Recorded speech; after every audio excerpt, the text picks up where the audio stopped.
On the night between February 6th and 7th, 1965, the Viet Cong attacked Camp Holloway, located near Pleiku.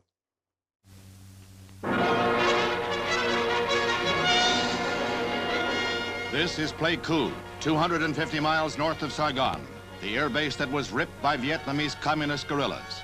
8 Americans died in the attack that brought swift retaliation by U.S. and South Vietnamese forces. From carriers and land bases, 49 jets struck back at staging areas just across the border in North Vietnam. The Red Guerrillas were able to slip by Vietnamese guards in the middle of the night raid and lob mortar shells into the area, while hand-carried bombs were placed under aircraft and against barrack walls. Why security was so lax is the object of 2 investigations, although some officers say full protection against such attacks is impossible in this jungle war.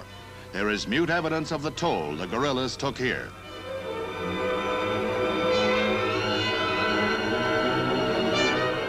First official word of the retaliatory attacks comes from Secretary of Defense Robert McNamara in a briefing for newsmen. The map shows the relative position of 3 carriers attached to the 7th Fleet, as well as the 3 U.S. bases that were hit by the Viet Cong.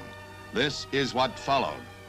Immediately following the attack, U.S. representatives in Saigon met with representatives of the South Vietnamese government.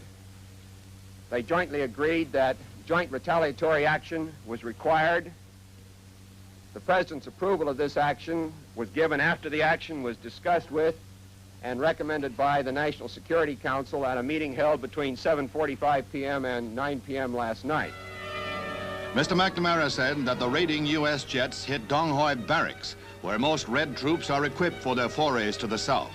In the first raid, land-based planes were forced back by the weather, but the carrier jets completed their strike with the loss of 1 American plane. Later, photo reconnaissance flights proved that much of the staging area had been completely destroyed.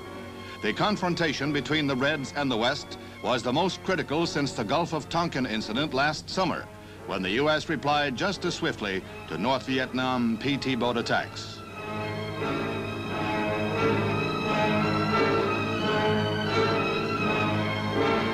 The second raid came the next day, when South Vietnamese pilots struck anew at bases across the border.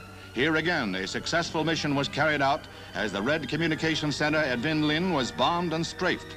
Both Beijing and Moscow were slow to comment on these retaliatory raids. Finally, they both promised to back the North Vietnamese regime. Asian reaction, however, was that the 2 Red powers had lost face in the East-West showdown. To bolster defenses in South Vietnam, a Hawk ground-to-air missile unit has gone on duty. Meanwhile, President Johnson's Special Assistant for Security Affairs, McGeorge Bundy, arrives at the scene of the Viet Cong raid. He was in Vietnam on a mission for the president when the attacks took place, and he holds a battlefront conference with Lieutenant General Con before returning to Washington. While he conferred with Vietnamese officials, the National Security Council was meeting in Washington.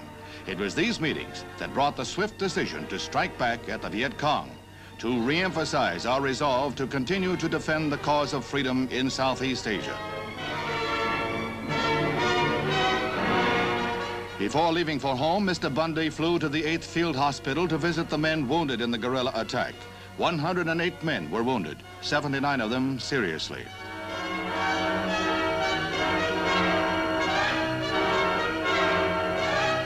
Mr. Bundy was to say later that he found morale high among the men, a factor that the president says our enemies always underestimate. Mr. Bundy arrives back in Washington the next day, and he immediately goes into conference with the president and the Security Council. He tells reporters that he found political and religious factions in Vietnam united in their belief that the Viet Cong is their common enemy. We had an opportunity to talk frankly and freely with them. They again emphasized the overriding importance in South Vietnam of the contest against the communists.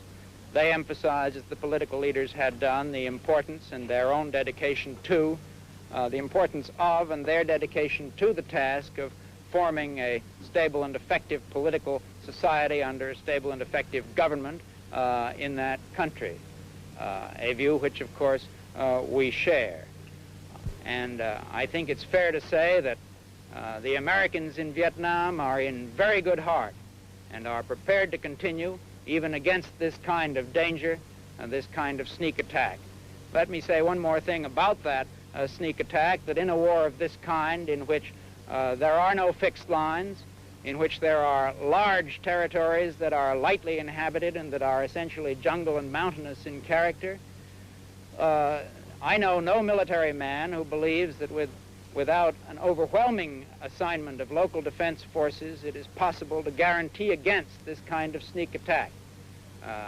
This is the sort of thing, and all Americans in the area know it, with which we simply have to contend while we prosecute in company with the government and people of South Vietnam a contest against communism, which is of the highest importance to our national interest.